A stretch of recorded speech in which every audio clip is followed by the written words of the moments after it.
Hello friends, today's topic Israel war continues, big crash in markets. I am Dr. Bharath Chandra. Purpose of the video is financial education of society. Today's market summary: Nifty 50 minus 2.11%, Nifty mid cap 100 minus 2.21%, Nifty small cap 100 minus 1.96%. So today's fall was almost equal in large, mid and small cap indices, although individual stocks fell differently. The fall or crash was expected since we had mentioned about the ongoing Israel-Iran conflict in yesterday's video and had given prior information about it. Nifty had fallen by 1.4% even on 30th September Monday. Following are the reasons for the fall today. Number 1. Israel-Iran war. Tension in the Middle East has escalated in the last few days. Iran launched around 200 missiles at Israel on the night of October 1 in retaliation to the killing of Hezbollah's Hassan Nasrallah.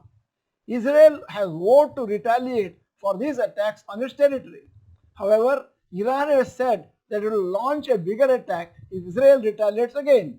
Israel has also been attacking some places in Lebanon in the last few days. 2. SEBI's new rules for F&O trading. SEBI tightened the rules for equity derivatives trading, raising the entry barrier and making it more costly to trade in the assets class. Some of the changes are: A. Only one weekly contract expiry per stock exchange. Currently there are many contracts expiring every week. B. Contract value has been increased to 15 to 20 lakhs from around 5 lakhs, and hence capital to trade F&O will rise by 3 times. The measures announced by SEBI is likely to make it tougher for retail investors to trade F&O since large number of retail investors have been trading without sufficient risk appetite and making losses. In fact, SEBI's study of the 3 financial years shows that only 1% of retail traders made profit in F&O trading. 3. Rising crude oil prices. The last 3 days itself, international crude oil prices have gone up by more than 4%. This was due to the worries of supply problems due to the conflict in Middle East. A rise in oil prices is a negative for major importing countries like India, as crude contributes significantly to the country's import bill. It will have a negative impact on the overall logistics cost of the goods in the country. 4. Heavy FII selling. 27 September 2024, FII selling 1,209 crores.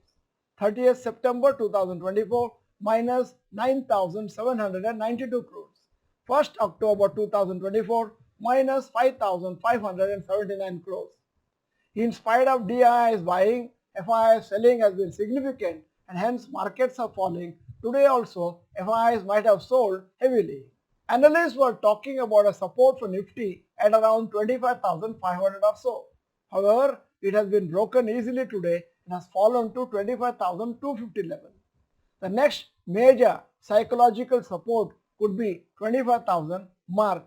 If it cannot be held, then we may see more selling in the coming weeks. Only 2 stocks in the Nifty 50 index closed positively today. Also on NSE, only 495 stocks closed positively out of around 2,500. Long-term investors must be happy to invest at such a point since many stock prices have fallen significantly. There is no need to fear a correction, especially if you are a long-term investor. Keep investing regularly every month and don't feel bad if there is a temporary dent in your overall portfolio value. In due time, you will build a good corpus for your future requirements. Nifty was down 2.1% today. What about your portfolio? Type the percentage up or down in the comment section. In case you are not the member of this channel, this is the time to subscribe. Press the bell icon. Send the video to all your friends. The video is good. Press the like button. Thank you for watching. Bye bye and all the best.